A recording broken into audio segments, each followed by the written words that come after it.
Hi అందరికీ. ఇవాళ అయితే ఒక ప్లేస్కి వచ్చినాము. ఇగో లహాన్వి కోసం అనేసి వచ్చేసినాము. లహాన్వికి ఎక్కువ ఎందుకో హెయిర్ ఫాల్ అవుతుందనేసి వాళ్ళ డాడీ అయితే టెస్ట్ చేపిద్దాము, బ్లడ్ ఎంత ఉంది, ఇంకా తర్వాత హెయిర్ ఫాల్ అవుతుందంటే కొంతమందికి థైరాయిడ్ ఉన్న కూడా అవుతుందంట. అట్లా అనేసి డాక్టర్ అడ్వైస్ తీసుకొని టెస్టులు అయితే రాయించుకొని వచ్చారు. నార్మల్గా హెయిర్ అనేది రాలడం కామన్, కానీ వాళ్ళ డాడీకి అయితే ఎక్కువ టెన్షన్ లహాన్వికి ఎందుకు హెయిర్ ఫాల్ అవుతుంది అనేసి. నేను ఏం కాదు అని చెప్తానే ఉన్నా. ఆడికైనా కూడా లహాన్వి మంచి కాస్ట్లీ షాంపూ రాయించుకొని వచ్చింది, మంచిగానే పెడుతున్నా. కొంచెం హెయిర్ కంట్రోల్లోనే ఉంది, కానీ ఆయన కూడా వాళ్ళ డాడీకి తొందర ఎక్కువ చేపిద్దామని ఆ షాంపూ 2 సార్లు పెట్టినా, 3వ సారి కల్లా హెయిర్ కంట్రోల్ కావట్లేదు అనేసి టెస్ట్ చేపిద్దామని అయితే వచ్చినాం.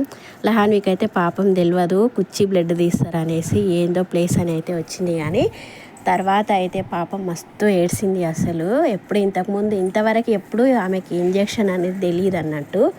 అందుట్లో వేన్లో కుచ్చి తీయడం అనేది ఇప్పుడే ఫస్ట్ సారి అన్నట్లు. ఈమెతో పాటు అక్కడ 2-3 పిల్లలు ఉన్నారు. వాళ్ళతో మంచిగా అయితే ఎంజాయ్గా చేస్తుంది, ఆడుకుంటుంది. ఇగో బ్లడ్ అయితే తీసిరు, చూపిస్తుంది చూసిరా, అయింది అని. ఆ చెయ్యి అయితే స్ట్రైట్గా అట్లనే పెట్టింది. సాయంత్రం వరకు ఎవరిని ముట్టుకొని ఇస్తలేదు, దాన్ని పట్టుకొని ఇస్తలేదు.